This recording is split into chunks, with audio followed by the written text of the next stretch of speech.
Fantastic morning. Our next panel, Creative Acts and Acts of Citizenship, I think follows on nicely to this morning, where we've had such an international cross-pollination of ideas that we'll still be digesting, I'm sure, as we go through the day.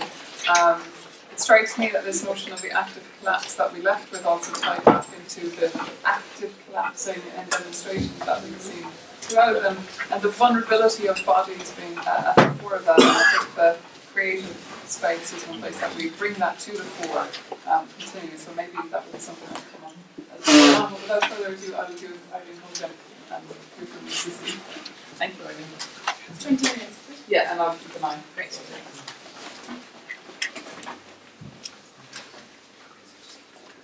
Okay, hi everyone, and thank you to Roisin for coordinating this important event. So my name is Eileen Hogan. I lecture here in the School of Applied Social Studies, and I've just completed my PhD through the Institute of Popular Music in the University of Liverpool. So what I'm presenting here is kind of some of the select findings from my thesis. So the thesis itself, what I was looking at was popular music making scenes in Cork. Just to give a bit of context, I was doing the thesis as a part-time student, and I began in 2008. So at the beginning, I suppose I was interested in looking at, particularly at migrant musicians and how they can create spaces for themselves within the local music scene. But just as I began my research, the economic crisis and the economic collapse happened, which set a very particular context for looking at social relations and social practices within the local music scene. The context of that, I suppose, was looking at the kind of deepening neoliberalism that happened within the Irish context in response to the recession. So the way in which I was analysing social relations then was kind of set against the context of austerity. And I was looking at in what ways were social practices within the scene impacted by the recession. And I suppose creative labour, musicians as creative labourers, were already kind of used to operating as sort of precarious labourers.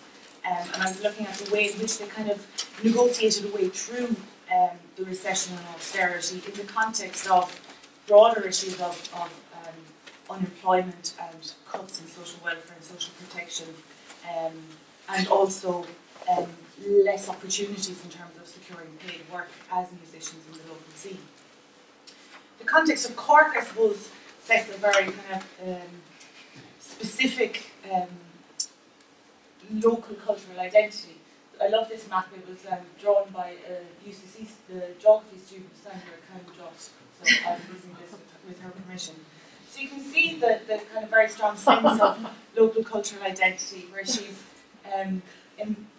representing how Corkonians see Ireland.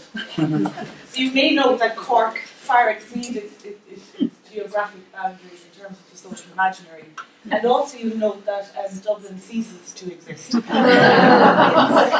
the Corkonian Irish imaginary.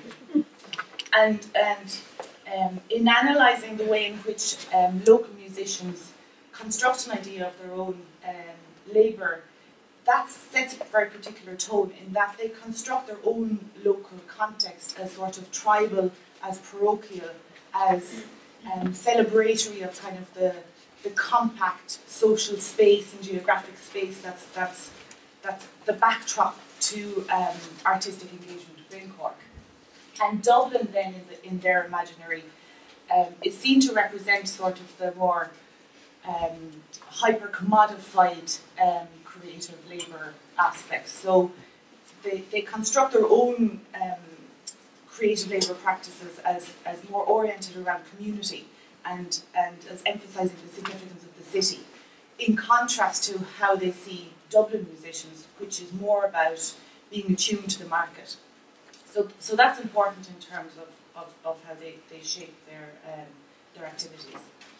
In terms of the kind of broad theoretical framework, I was drawing on Bourdieu. So Bourdieu is looking at, he presents this idea that all activities and social relations are oriented around self-interest. And often he constructs this idea as that self-interest as being oriented towards the market and towards the commodification of one's labour and one's outputs of one's creative labour.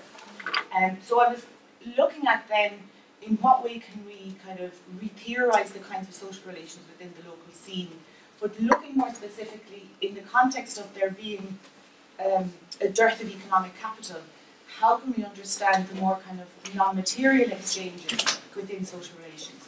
So to that end, I drew particularly on Ledeneva's work, and Ledeneva's devised this idea of the economy of favours for describing social relations within Russia. And use this idea of the economy of favours to depict informal exchanges. So how do people swap capitals, this idea of capital swapping, so the swapping of cultural and social and symbolic capitals in the absence of economic capital. And I'm also drawing on Marcel Maus's theory of the gift. So looking at the way in which these non-material exchanges again occur. So I'll look at that in a little more detail in a moment. So kind of paralleling this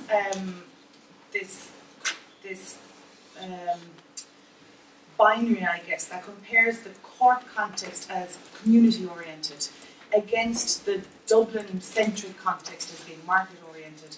What I was trying to draw out was an idea of in what way can we move beyond just seeing social relations as either instrumentally driven, i.e. oriented around economic capital, and instead looking at how post-material or anti-utilitarian values operate within the local music scene.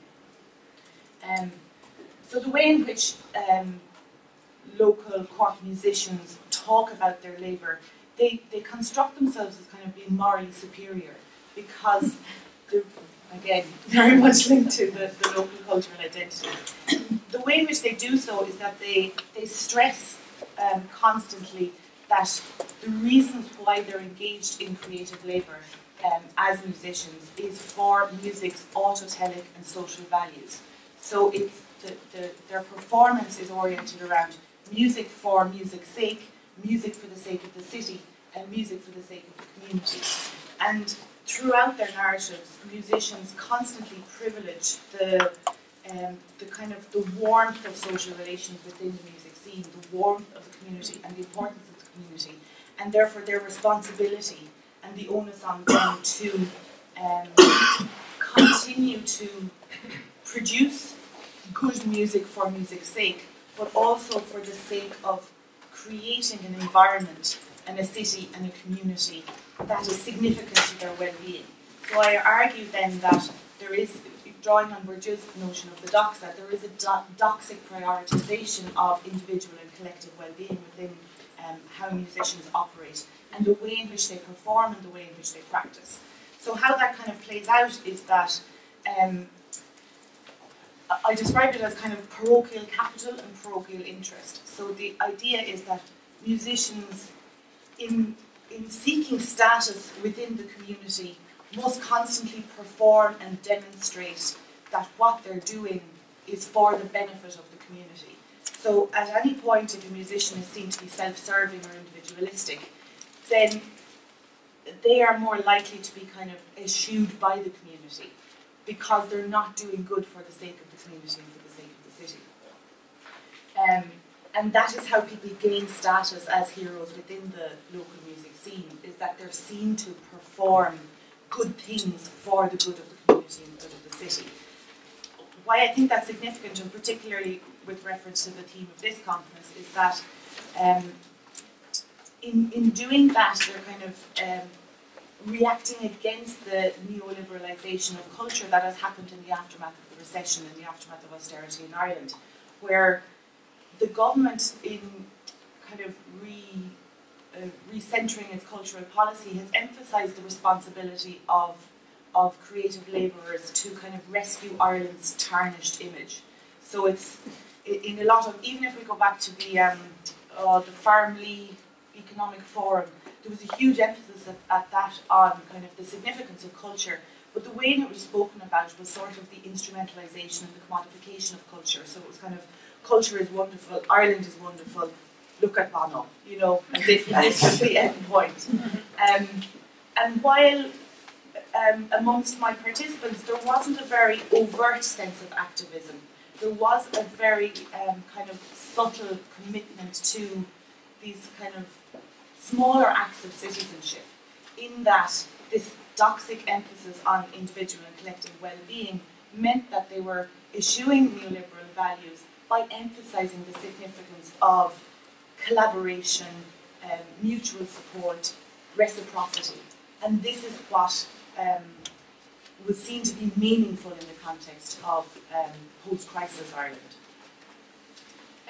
The kind of the distinction between some, I think Cork 2005, when Cork held tenure as European Capital of Culture, was a significant turning point, because this was seen to kind of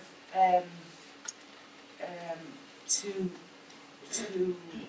symbolise everything that was problematic with cultural policy making within Ireland. That Cork 2005, if you look at the logo, there's a really interesting paper by Aioli and Thurlow, I think. I'll root out the reference if you want it. And they were looking at the different logos. And if you look at the Cork 2005 one, the organisers deliberately sought to create it as a sort of a national identity. And they were very fearful of the strong local Cork identity. So you see then this very kind of generic fireworks, which, you know, that could represent any European city. It's not specific to Cork. And then against that, there was kind of a countercultural movement that developed called Where's Me Culture, that drew from the Sultan of the Queen FC, Where's Me Jumper, saying, no, Cork 2005 should be about us, it should be about our city, it should be about local artists and local creative labourers. So there was kind of, the Cork 2005 was seen as kind of the epitome of the neoliberal approach to policy making, whereas Me Culture symbolised that, again, the emphasis on the community and the significance of the community, and that the communities shouldn't be something that we should be fearful of, because it is translocal, this kind of commitment to others within place. So again, I kind of, drawing on Helena, developed this idea of a mixed economy of favours. So whereas, I'm just checking time there, okay. So while I argue that there is still material base to what these musicians and these creative labourers do. They're still interested in making money. They're still interested in participating as musicians in a way which allows them to develop, to secure broader work opportunities, to travel abroad, to make money. But at the same time, that's not the core of what they do. And that is reshaped then in terms of, again, this performance of favours idea, that how they gain status is in giving to others, which is contrary to the idea of the creative labourer as kind of self-serving and individualistic and competitive. Instead, they're very much emphasising the collaborative nature of what they do, and reifying that as kind of a morally superior position taking. But they gain status through that because of the smallness of the Cork music scene, where the giving of favours is obvious, it is very visible, and therefore they gain in terms of securing broader work opportunities because they are valued for being giving and for holding these post-material values.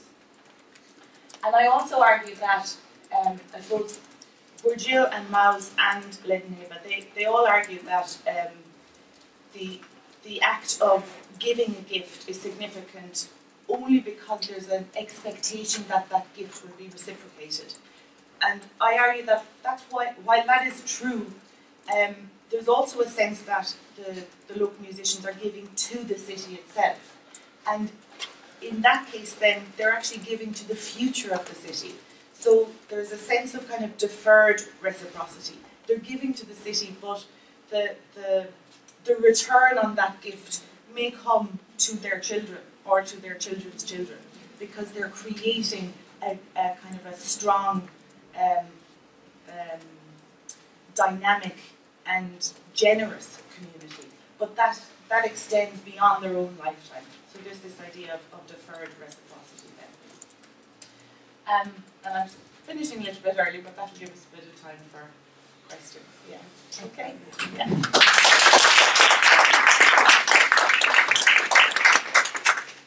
We'll take one or two quick questions, and then at the end we'll bring people together. But if there's any immediate questions.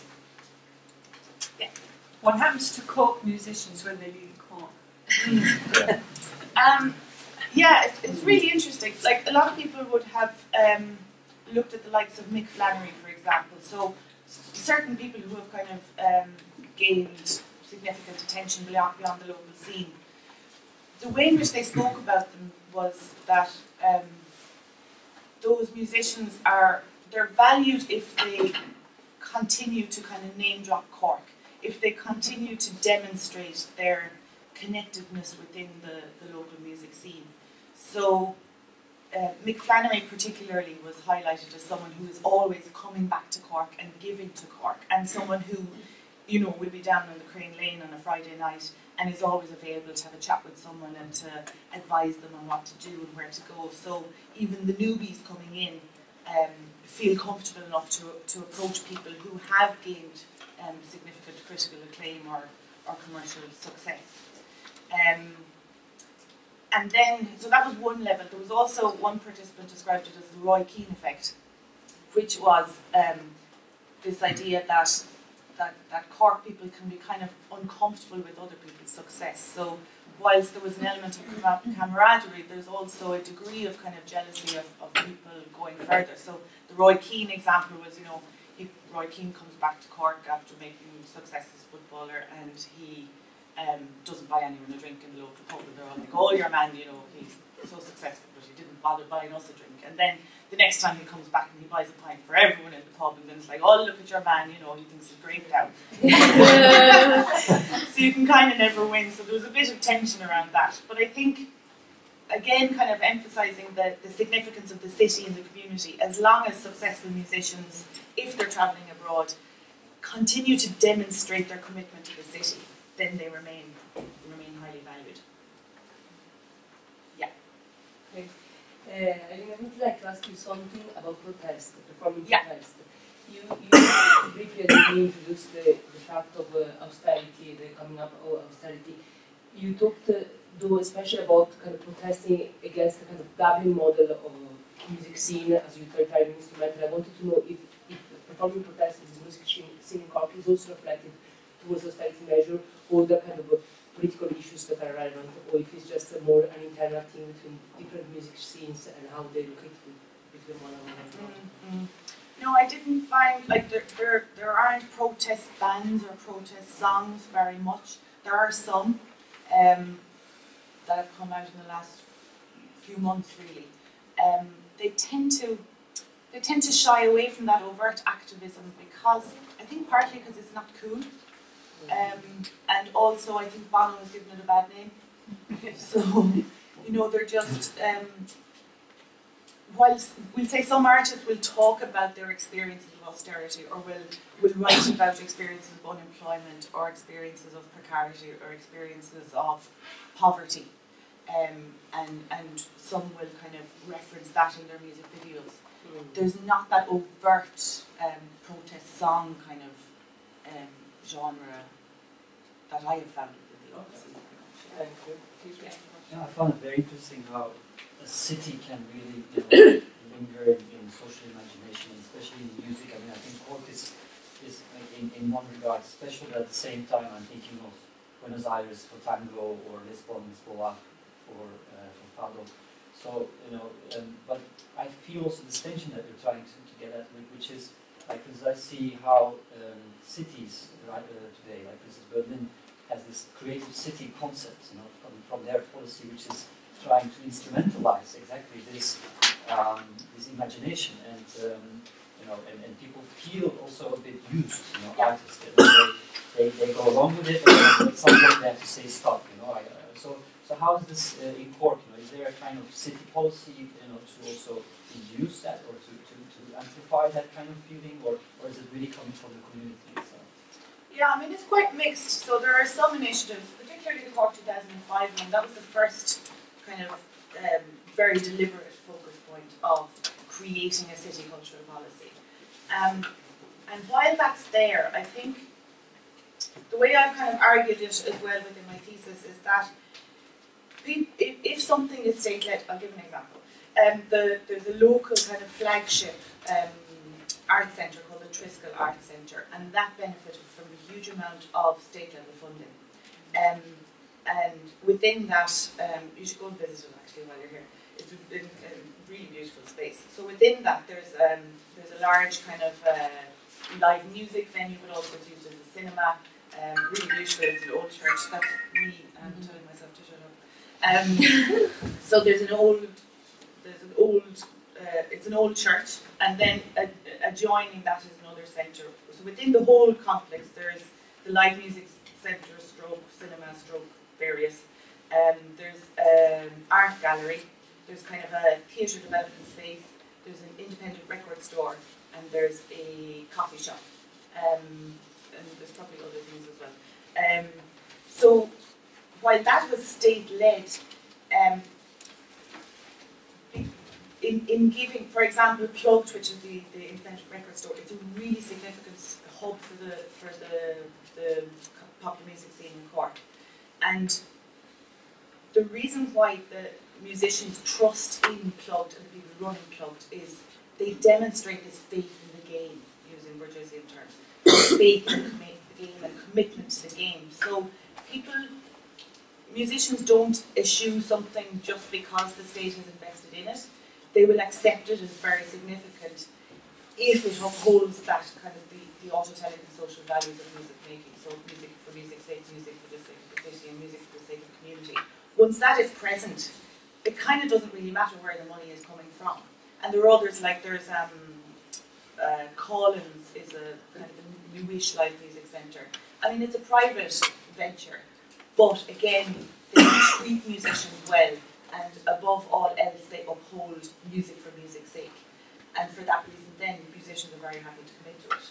So it's not just voluntary initiatives that they commit to; they will also commit to state-funded or to private ventures, as long as the values are visible and present, and as long as those venues themselves engage in this performance of favours.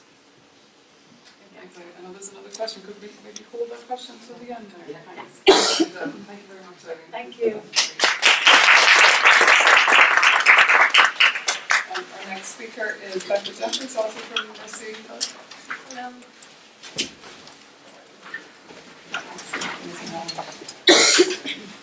We don't decorate our speakers with fruit. Yeah, I was hungry.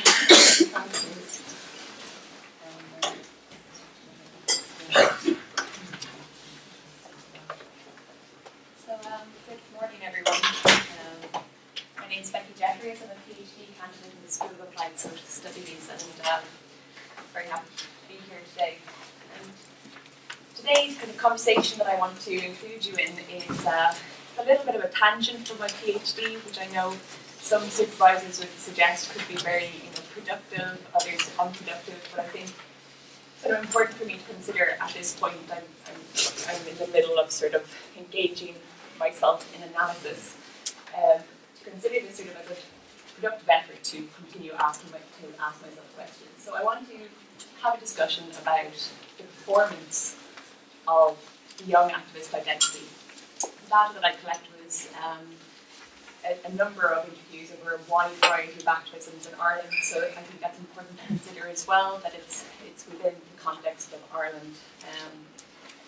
As well, just to make a point, I have stakes within the field of activism myself. I've been involved in activism since my mid-teens, and since maybe the post-2008 crash conditions, I've had a number of kind of further radicalising experiences, and I just think that's important to note.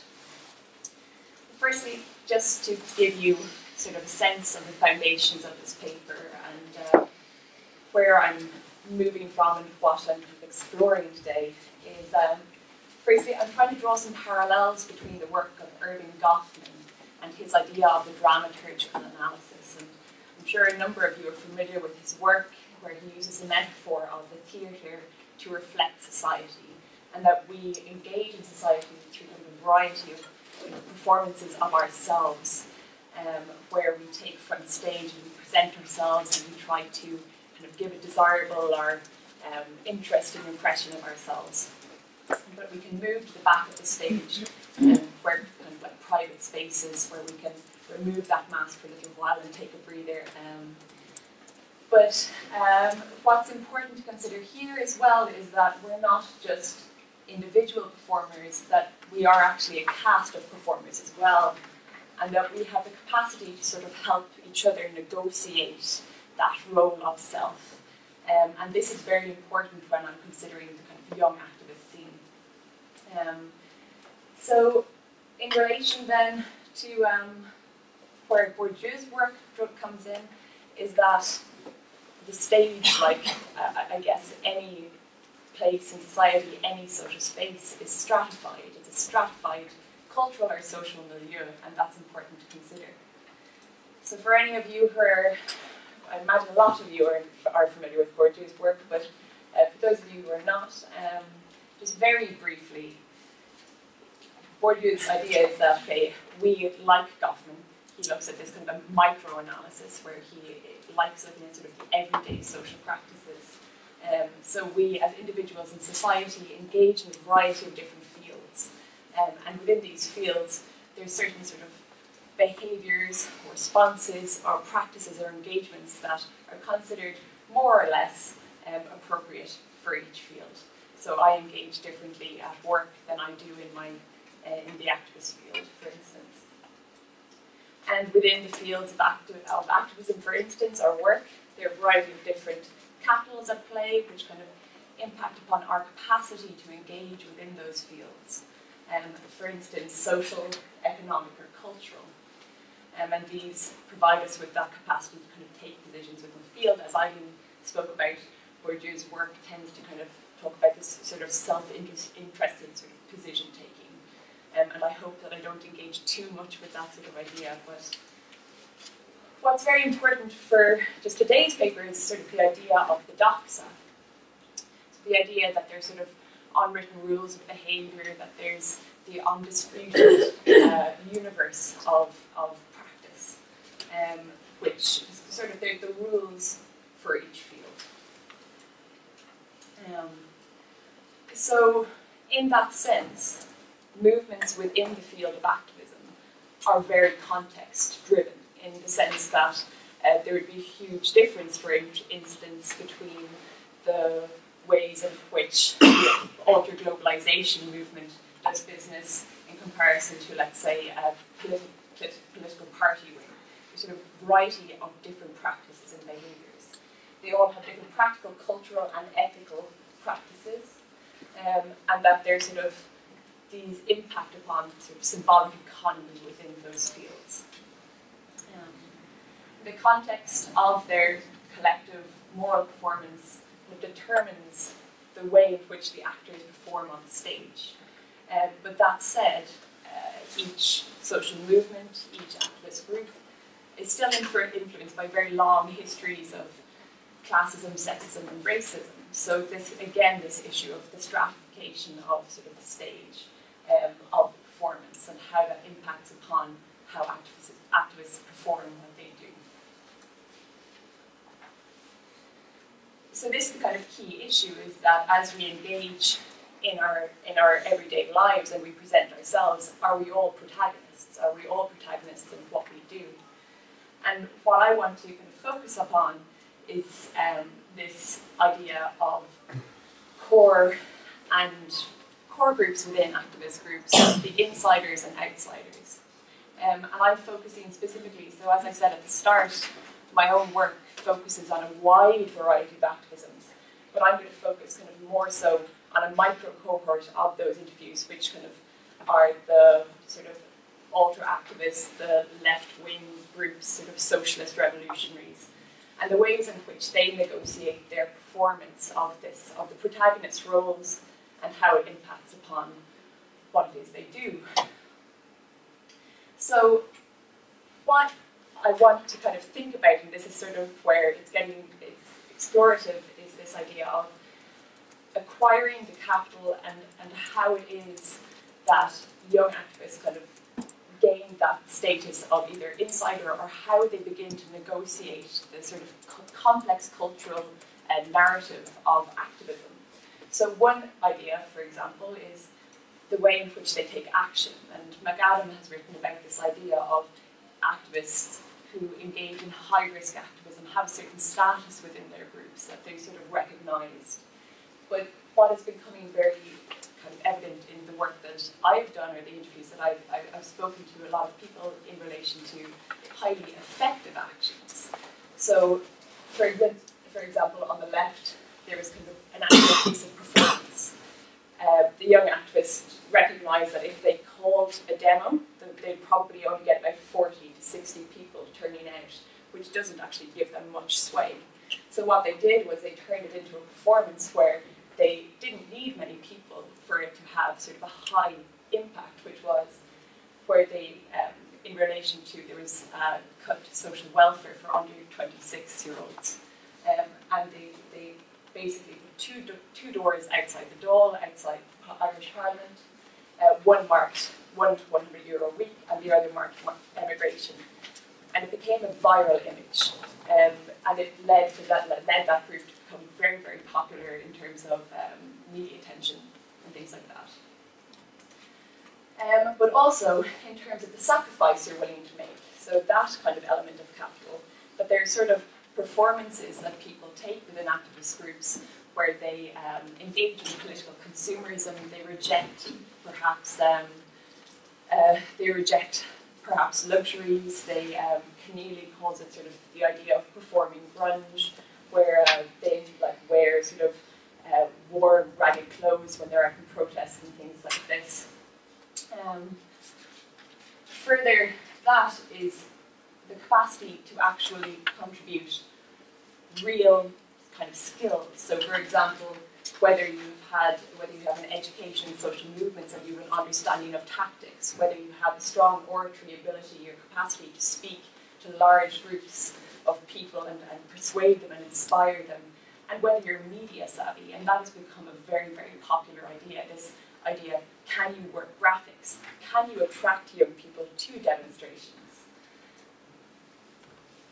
So how I kind of define that idea of bringing together those capitals is that sort of idea of being in the know, knowing how the group works.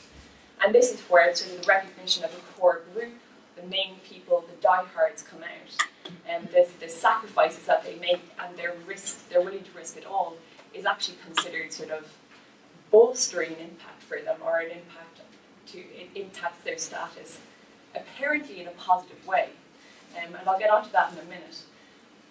But it is, in a sense, their capacity to navigate the field through specialised cultural capital. And again, just bringing up the idea that this is contextually dependent, because if you were involved in perhaps a different group, the way in which these capitals engage would be a little bit different. But where I want to go, and this relates to that idea of sort of the diehards being considered the protagonists, is that they are in fact, self-conscious performers.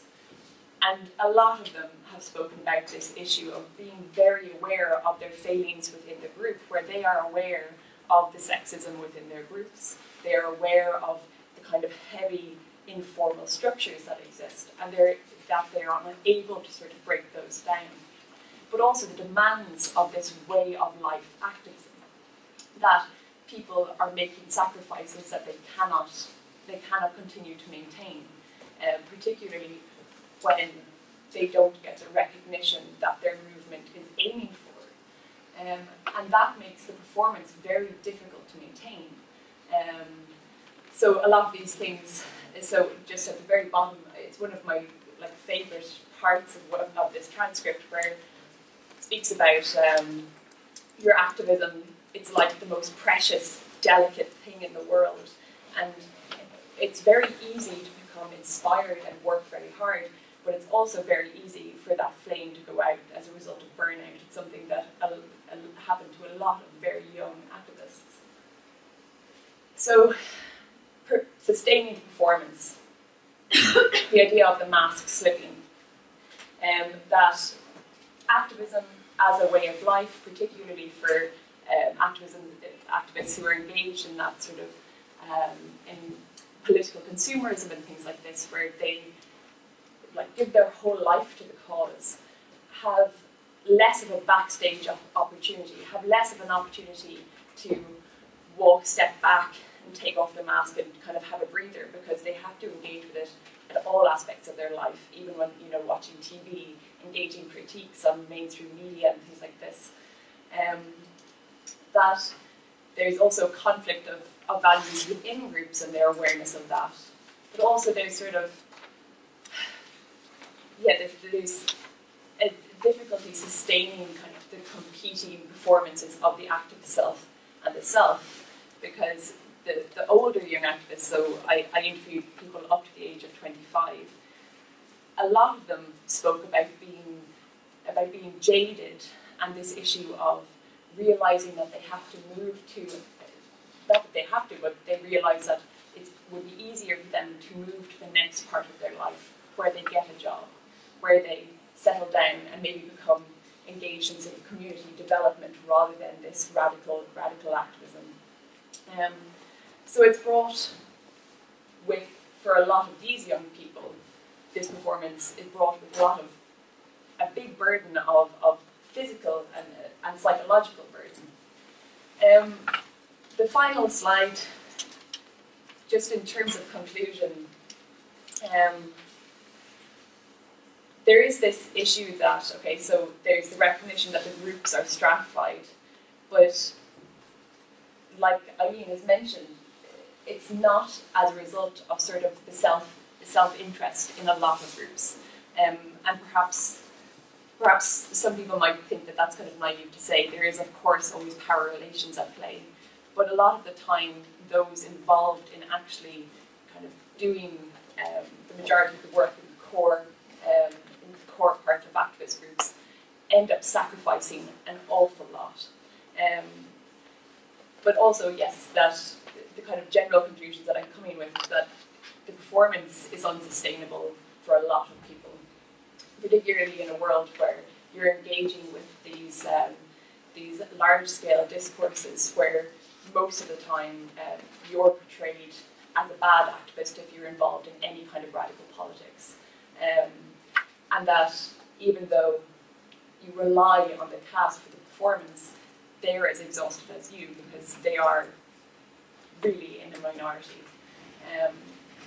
Very pessimistic end, but thank you very much for listening.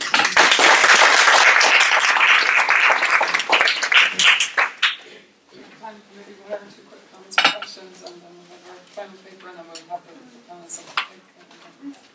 I just wanted to comment something that for me it is quite interesting to realize to which extent all performances and activism, even though those relate to experience of sadness and mourning, and as you were saying, also are embedded in this very powerful energy, and that afterwards can be recalled as the most exciting times of my life, as you were saying. Yeah.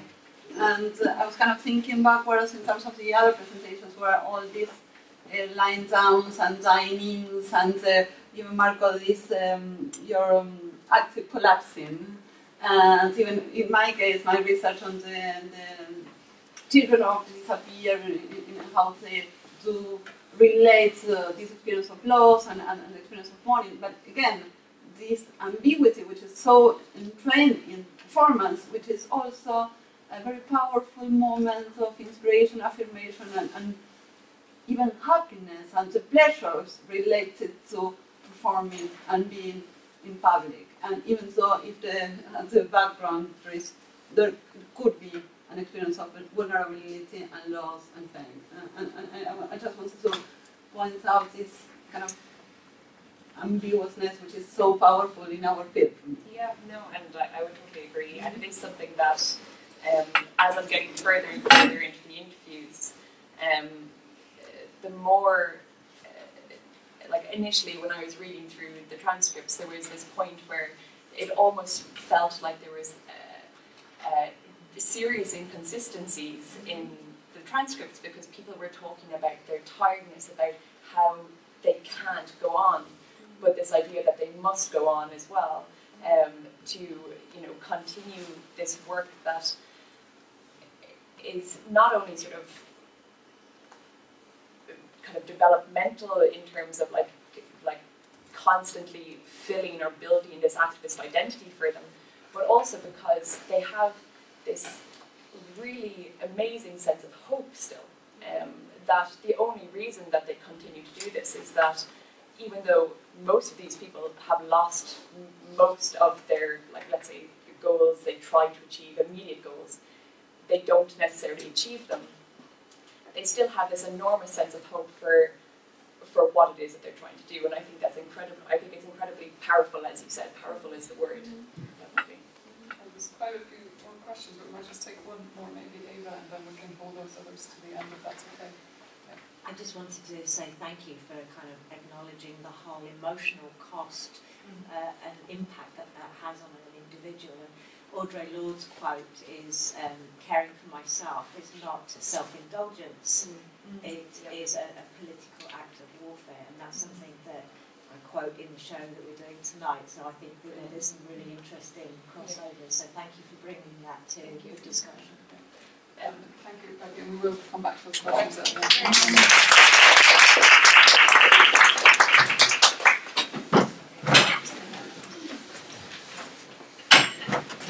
Our next speaker is also from UCC, Dr. Helena Buffery, from Hispanic Studies, Helena, and the paper Bodies of Protest, the Dancer, and Effigy, and Heteropathic Protests on Contemporary Catalan Stage.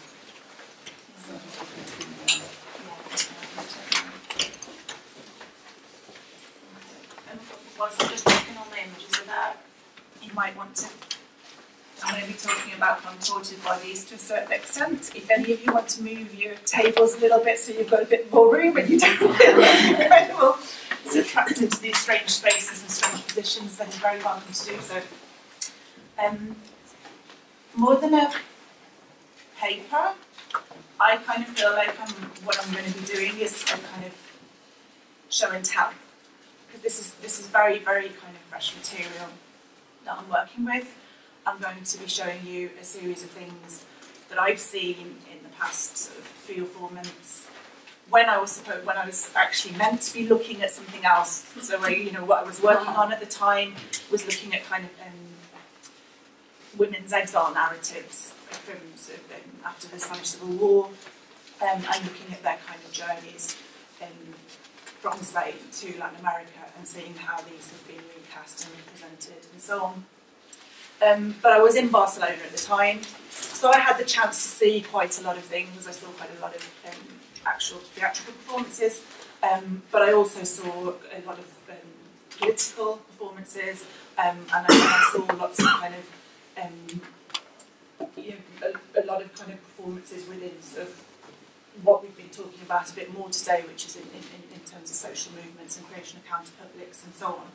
So I feel like I'm really grateful to Roisin for letting me come along here to present something that really is just, I'm really in the process of just beginning to formulate, and particularly also because I've come with a kind of, I said to her, I'm not actually going to be talking about protest movements directly.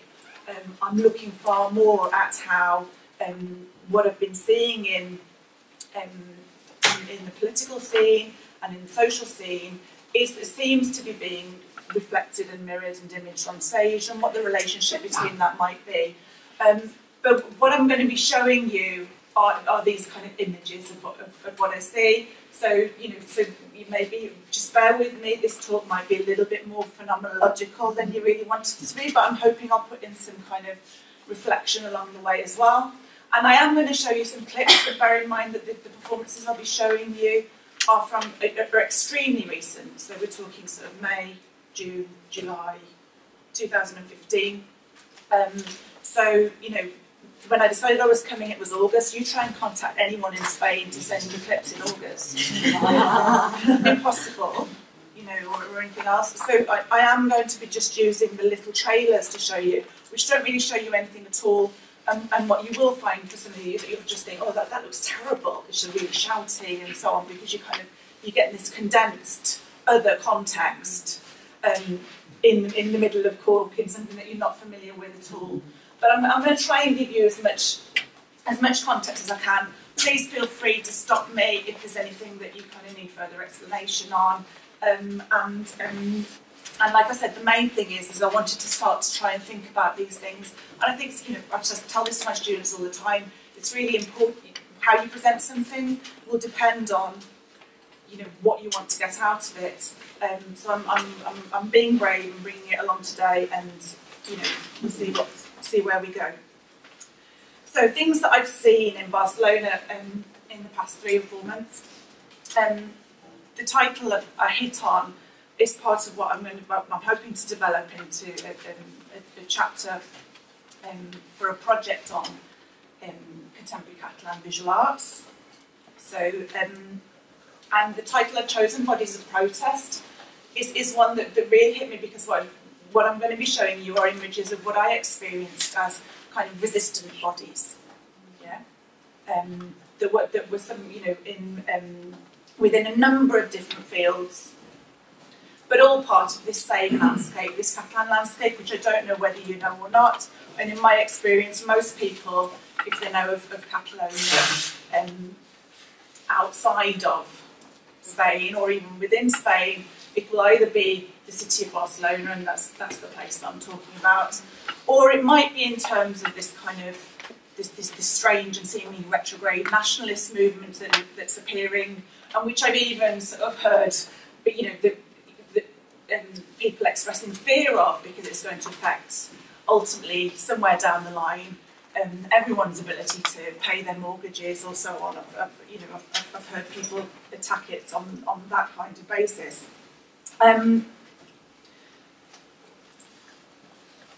So what I'll begin with are some of the kind of journeys and some of the things that I went to see whilst I was in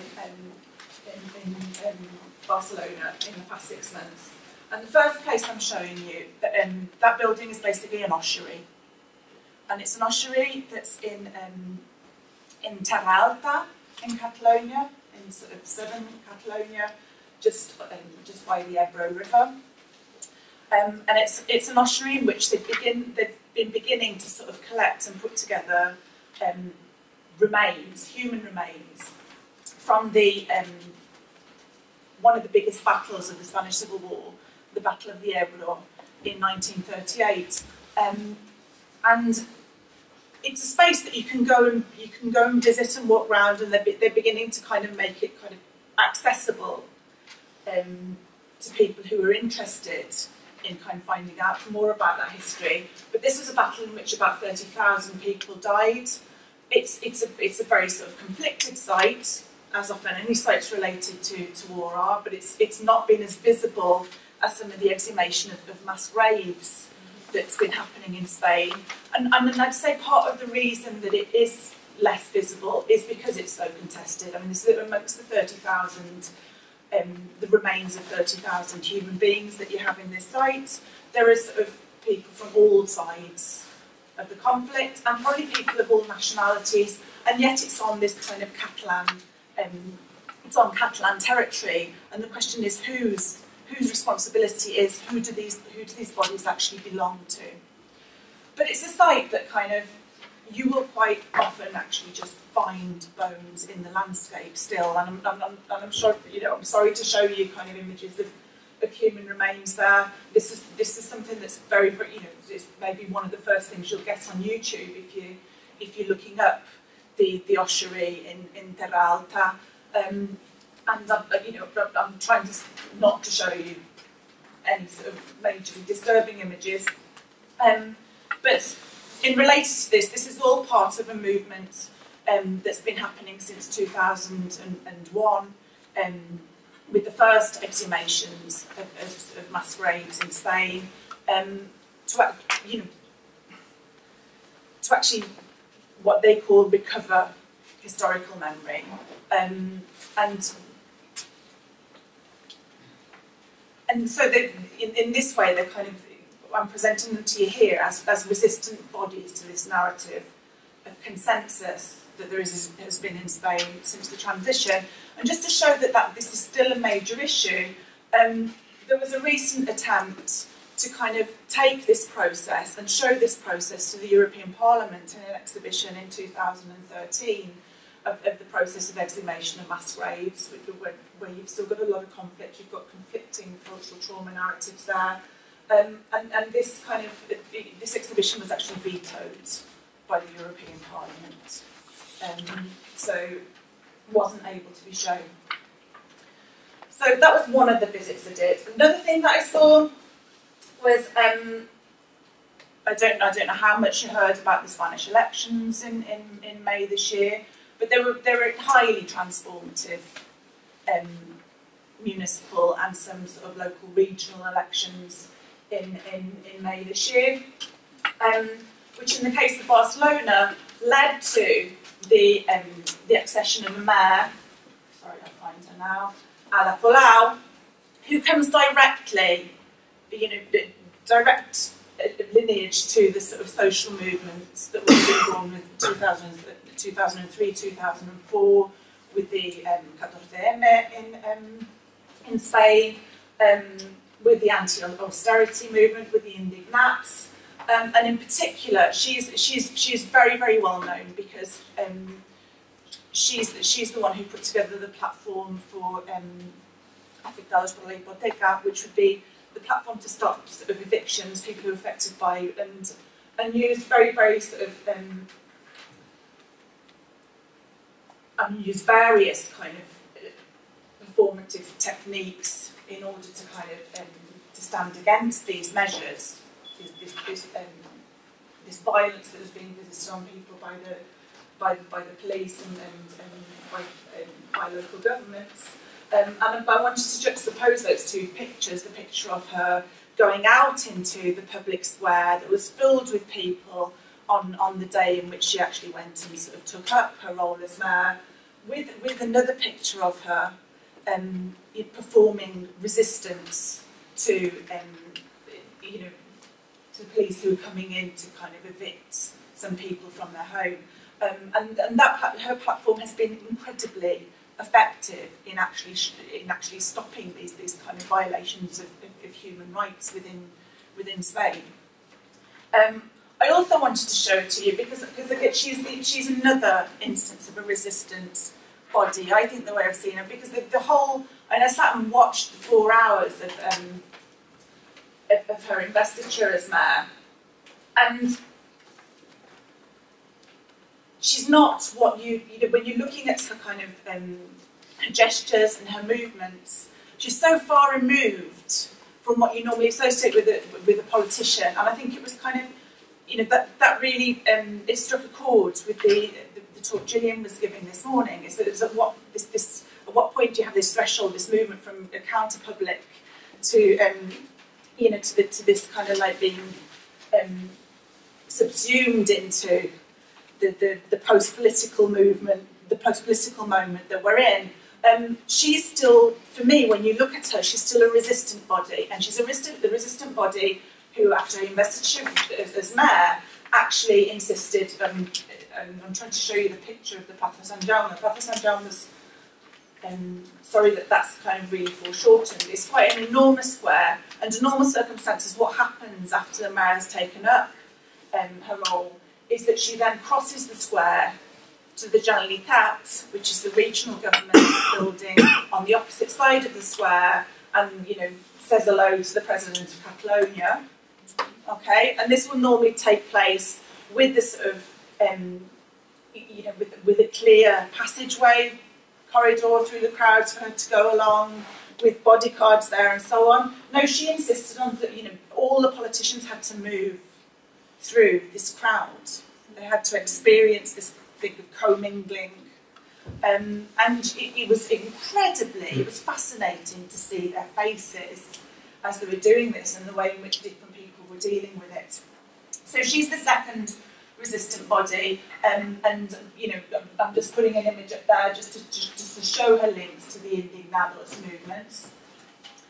And then the third series of resistant bodies that I've written some little bits and pieces on would be the bodies of contemporary dance practitioners in Barcelona, which kind of, you know, I'm sure most people, and certainly people within Hispanic studies and people within Catalan studies even, don't know very much about Catalonia and Valencia being important centres for contemporary dance. But it's kind of an invisible culture within an invisible culture that has, you know, has only really begun to be recovered and recognised in the past decade or so. It's probably better known on contemporary dance circuits than it is by kind of researchers and scholars on Hispanic studies and Catalan studies.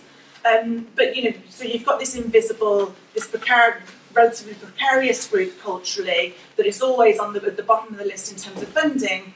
With the economic crisis, they've become even more precarious, and there's very little funding for contemporary dance. And so what you find is that they're often occupying spaces that, you know, have been sort of abandoned, obsolete spaces that they're kind of refunctionalising in different places. And I'm even showing you the space of the dance, of one of the dances that I will kind of say a few words about in the course of this talk, La Piconera, which is Solpicor's space, Solpicor's of kind of working class southern Valencian origins, on Montjuic. And I've set it alongside one of the most emblematic buildings that you have. I mean, what you have in Barcelona is behind this space that we often see that's presented is a whole network of spaces that are kind of occupied spaces that are sort of part of the squatters movement in the city. So you know, the very, very strong sense of this kind of a more gift exchange culture that you have there, that's often part of the districts within Barcelona, and that kind of also feeds in to any performance movements that are coming out of that. And what I've put alongside a couple of those spaces that have been occupied by creative practitioners is just a very small image, and you can't see it very well, from Solpicor's recent performance piece, which was, some of you might know it, I don't know, which was called Memories of the Flea. Has anyone heard of it? Which was her, you know, working with two others, her response to the crisis, to the economic crisis, and to the precariousness that everyone was experiencing. And when she talks about it, I mean, she's very self-effacing. I find her incredibly engaging, but you know, she presented it very much as kind of, you know, I was looking around at the people around me, and this was my attempt to kind of, you know, sort of give some hope, to show the kind of different strategies people were using to sort of keep going, to get by in this period. But it's had incredible impact internationally. In some ways, it was recognised more as a piece that was about people struggling to survive the crisis outside of Catalonia than it possibly has had within Catalonia. I mean, I can talk about the reasons for that afterwards. So that's the three main kind of like resistant bodies I want to talk about. The resistant bodies that I'm not going to talk about are the ones I'm showing you in the images there, which are the images that you may or may not have seen over the past 4 or 5 years. Probably not seen, because even though, you know, you've had a series of 4 or 5 years now where up to 2.5 million people out of a population of 7.5 million max have gone out on the streets to demonstrate and call for,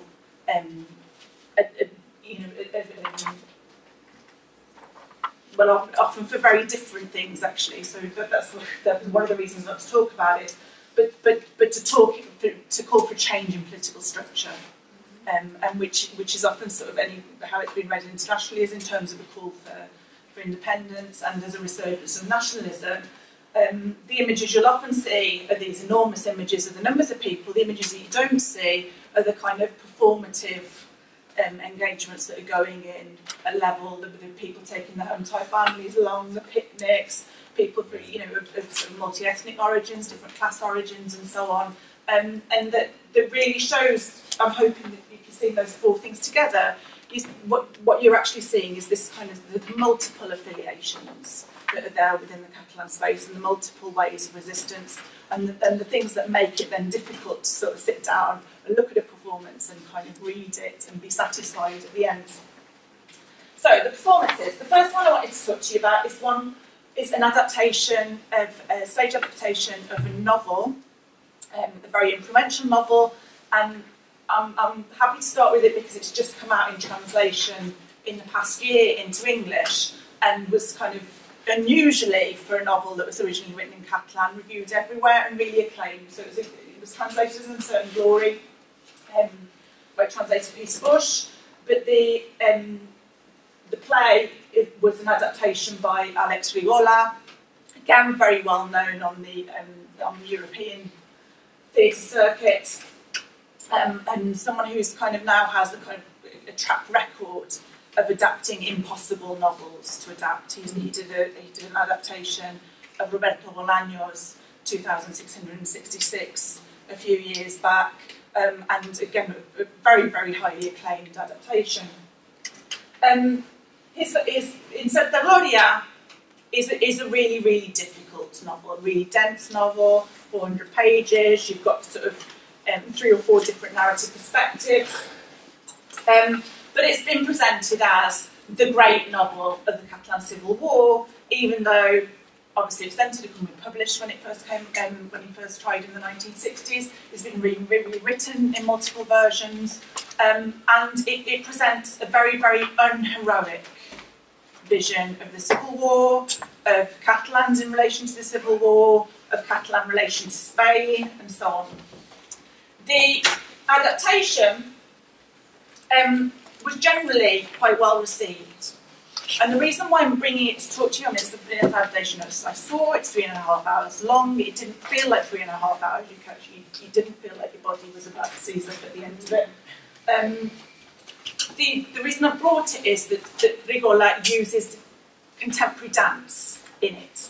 So he takes one of those resistant bodies we've been talking about and puts it within what is far more of a kind of dramatic text. And in terms of reviews of this adaptation, this was a thing that kind of audiences were most split on. Yeah, this was how Rigola, who is increasingly fascinated, I think he tends to fetishise dance a little bit for my taste when he's putting it on stage.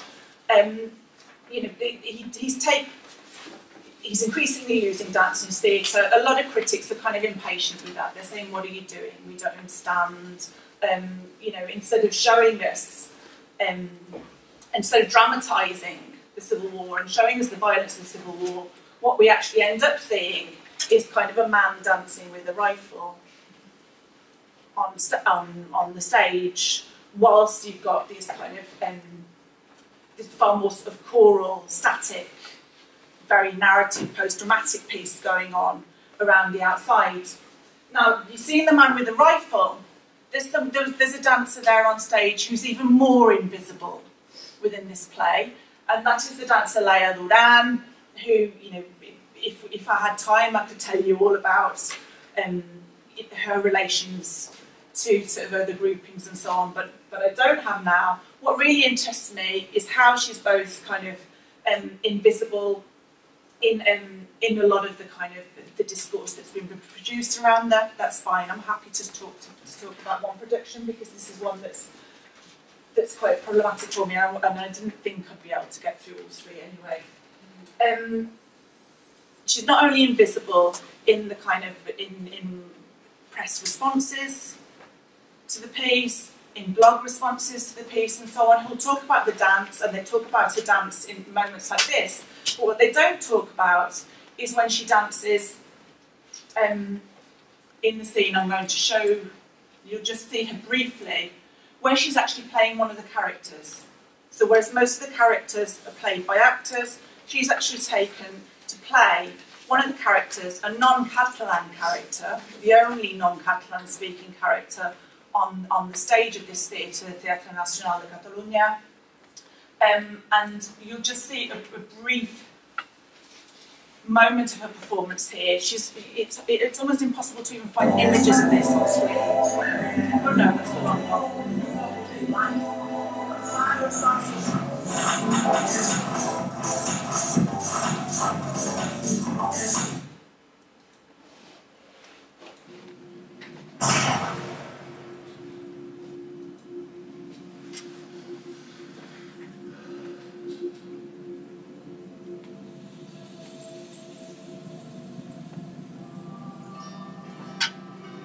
Impossible pasar, Luis, no tenim tant vigilar. És la primera vegada que veuen la cara de la guerra. Estic sol, soles, 3 seccions, Luis, apenas queda la cara de la companyia. Recordem que fa poc, fico entre els crits que van tagar des del 75 i bombes de paper. Parem desplegant sol al gran. And I'll just show her again, just in case you missed her. This is where she's...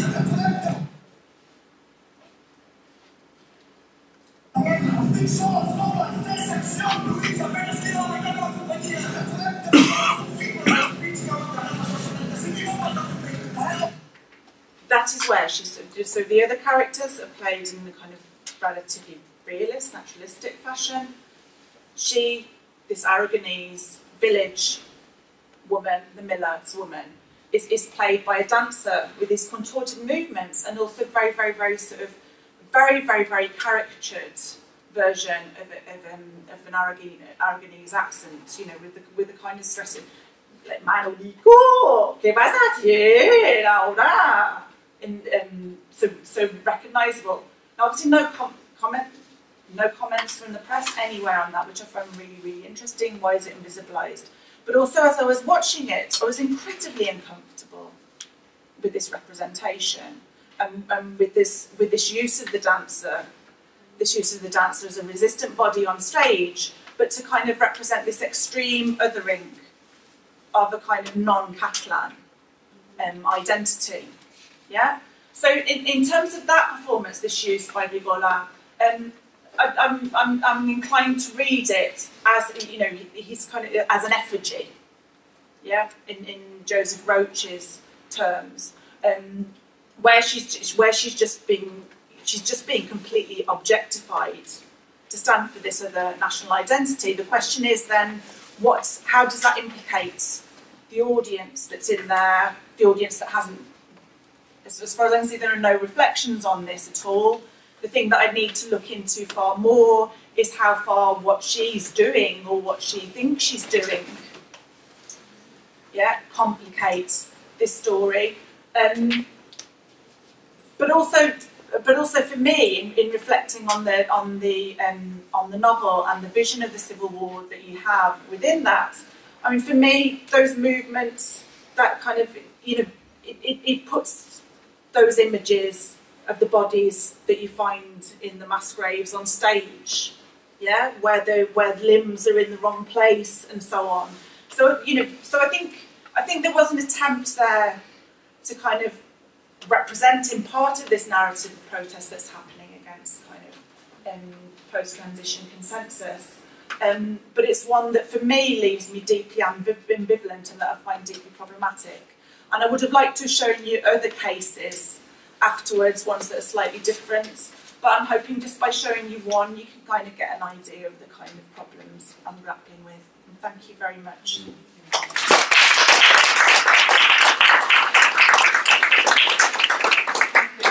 All three of our speakers. Maybe Eileen and Becci might join us for the last few minutes, and maybe we might start with a question for Helena while they're joining. Picking up on your last point, is the character, the Aragonese, the miller's wife, you say, did she appear in the novel, and is she treated in any way differently from?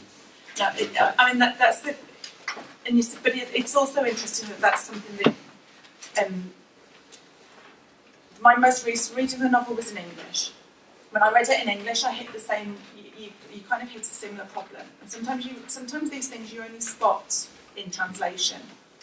That Peter Bush had rendered her voice as this kind of really, really, really bizarre kind of West Country, generic West Country style accent. And when I spoke to him, I said, "Oh God, I thought your translation was fantastic, but what did you do there?" But then I went back to the Catalan novel, which is always presented as incredibly interesting because it's a kind of multilingual novel from the 1960s. It's not just in Catalan, and actually the representation of the Aragonese accent there is denotyping, without a doubt. It is deeply problematic. And what's incredibly interesting for me, and that I'm obviously going to want to go and reflect on it, is why no one has ever talked about that. Do you see? There's a resistant body there that I need to go back and look at and kind of actually I think needs to be addressed and needs to be. Very interesting. I mean, I found that fascinating, and I'm intrigued that the person who adapted it and the director, I don't know whether, Helena, you had a sense that they were consciously doing something with that performer, the woman, because for me it just reminds me of so many sort of feminist productions I've seen, and all the feminist theory that emerged in say the 1970s, people like Lucy Rigaret and all that. Because just looking at that tiny clip, for me, the woman, she is so different to everything else that I imagine if you're sitting in the theatre, you're going to be kind of captivated by her. And the fact that she makes you feel uncomfortable must surely be deliberate on the part of the people who made the piece. And that's a very powerful and a very positive thing, because she seems to suggest the other, she seems to suggest the feminine, for example, which would have been maybe written out of the history of the Civil War. Here's a peasant woman, and she's this kind of disturbing, ghostly presence who keeps insinuating herself throughout. For me, that's an incredibly kind of powerful thing. I agree with you. And why don't they? It's very strange. Yeah. So and actually, I was going to set it. The next thing I was going to look at was that's the other issue. We're talking within a context where kind of, in particular, Francoist repression of women during and after the Spanish Civil War has also been, in the invisible within the invisible. There's been very relatively little attention to that. I mean, there've been a few very famous novels like the Dramaturgy, but the next production, which is one which Solpico was involved in, actually takes up testimonies and puts them on stage, and again uses dance to kind of distill some of those movements in a very interesting way. I just think, I don't know whether it's, it's almost something that I did come from the outside. I don't know whether it's because of the way in which Alex Rigola himself still carries this kind of this veneer of having been the enfant terrible. I mean, he did some incredibly controversial adaptations of Shakespeare right at the beginning of his career, 1992 or so on, and he's always been perceived as this kind of like more of an international figure rather than and whose heads to turn too easily by this kind of global images and so on. So I think people just they look at him putting a dancer on stage, and they're tolerating it as a kind of evidence of the postmodern, but as a form of kind of his attempt at entertainment rather than engaging any further with this deeply troubling thing. Now it's also a very, very recent production, so it means there's no criticism. You've got reviews and blogs and responses of that nature, and a lot of responses that are very positive to the dance, but do not mention her at all. Just another comment for Helena. I was really amazed by the way, it's a sort of methodological comment, I guess, relates to in which different ways you tackle the idea of resistant bodies, and from the bones and the masquerades and politicians as performers themselves, and also the bodies of contemporary dance. And I was wondering if you think that there is a sort of common subjectivity emerging from these three different ways of perceiving the body in resistance. And I hope so. But I kind of, because but I'm coming to, I'm seeing these things after kind of like a long period of there not being anything like this represented on stage. And sort of real difficulties with engaging with some of these materials. And as I said, I put that to you at the beginning. I mean, there's still, and we're very lucky to have a kind of historian with us this year from Spain who works on kind of post-Francoist repression of women, but she's also worked with the memory sites in Catalonia specifically. But the issue of this mass burial sites that you've got around the Terra de l'Ebra, that's there in Spain, which you can walk through and depend. If there's been a lot of rain, then you will find bones. Yeah. You will find human bones there. What do you do with it? And which framework is there in order to be able to do anything with it? Because I was thinking, sorry, little thing, the bones that are being used in this masquerade could be reenacted through these contorted movements of the performer. Well, that's what I mean, but that's what I was trying to suggest, but I didn't have time to do everything that I would have liked to have done, and I'm very sorry.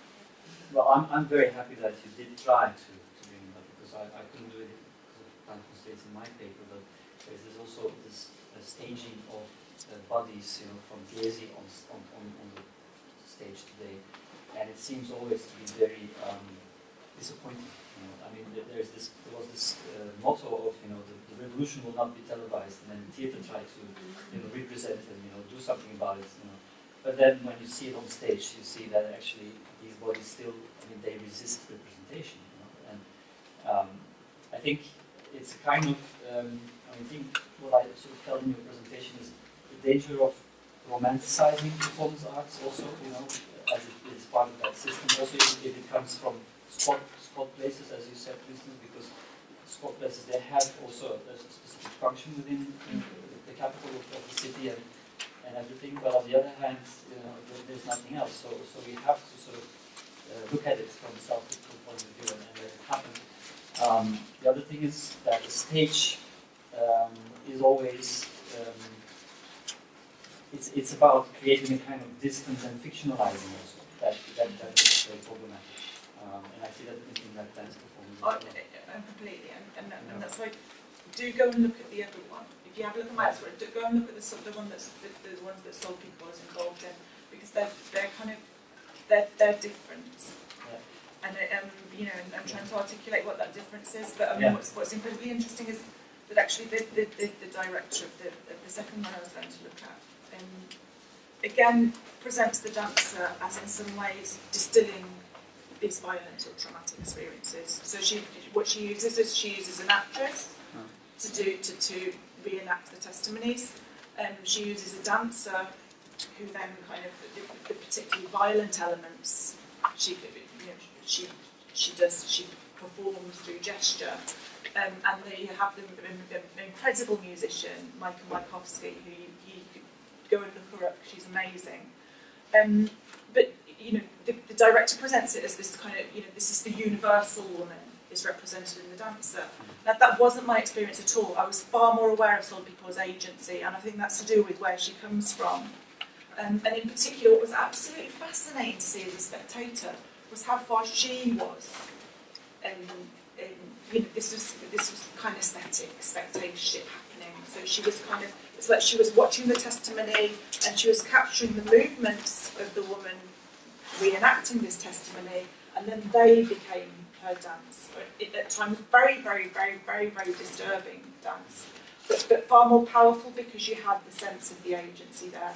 With Igola, you sometimes feel, especially with the women dancer, that there's also a reason that the way in which sometimes Catalan directors treat women performers on stage, or frame women performers on stage, also feels problematic for me. But you kind of, Maybe we can connect with Becci actually, because you mentioned Goffman and that the stage reflects society.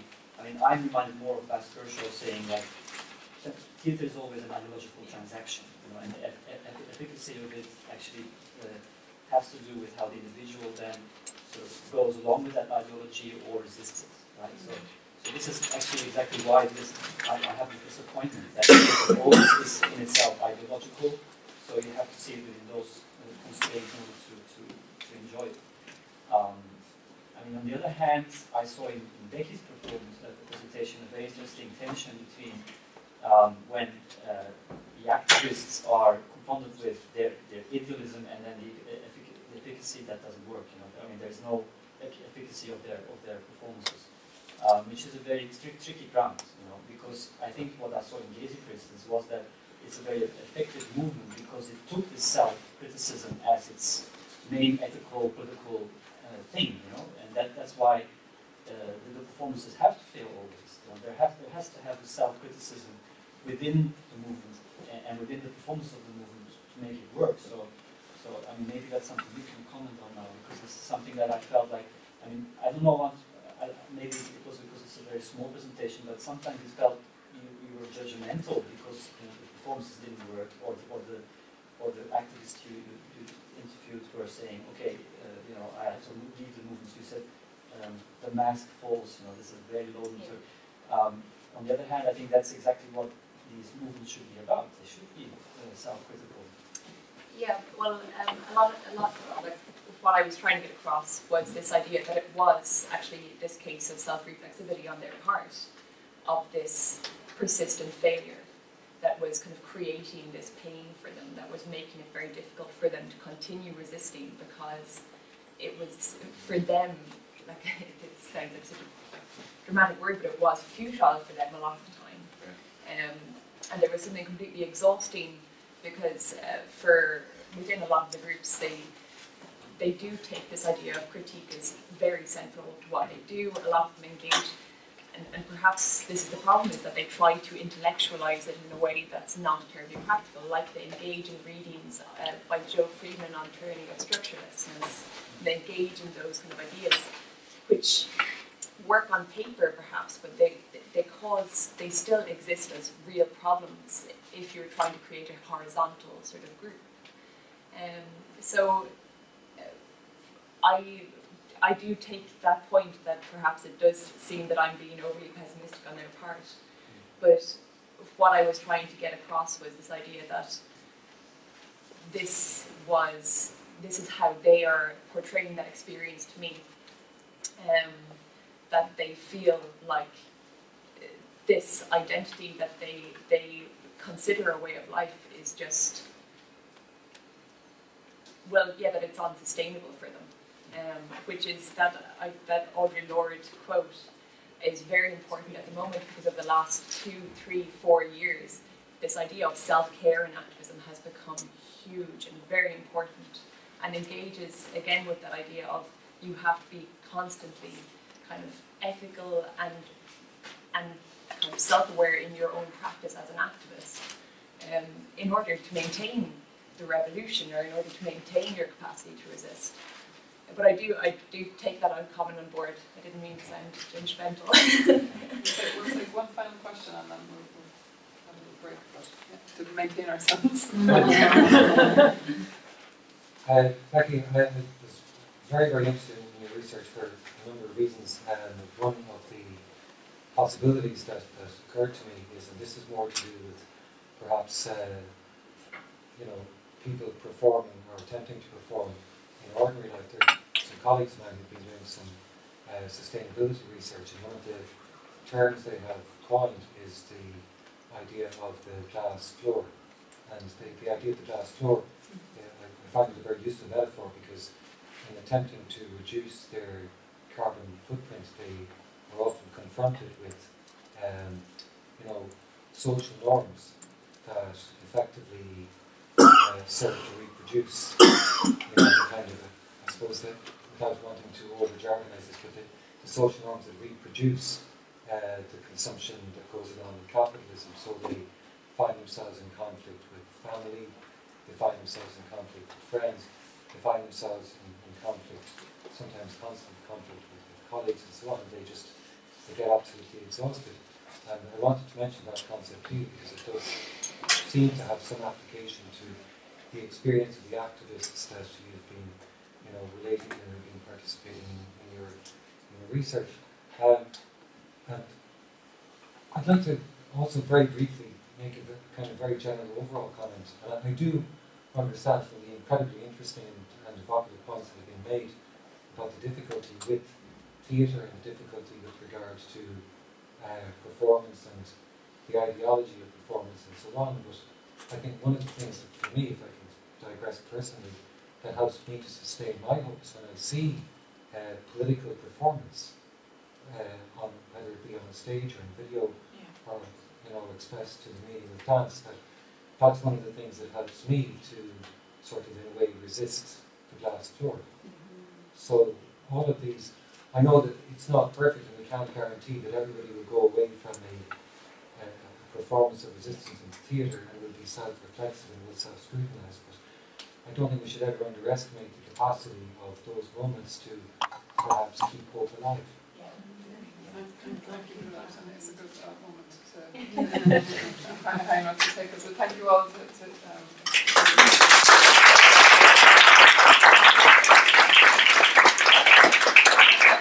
those who's holding your questions, but I invite you to taste down and have the conversations. And there's some refreshments outside, and if we can start back promptly, I know we've gone a little bit over, but if we can come back promptly at 1:30, that would be great. Thank you all very much.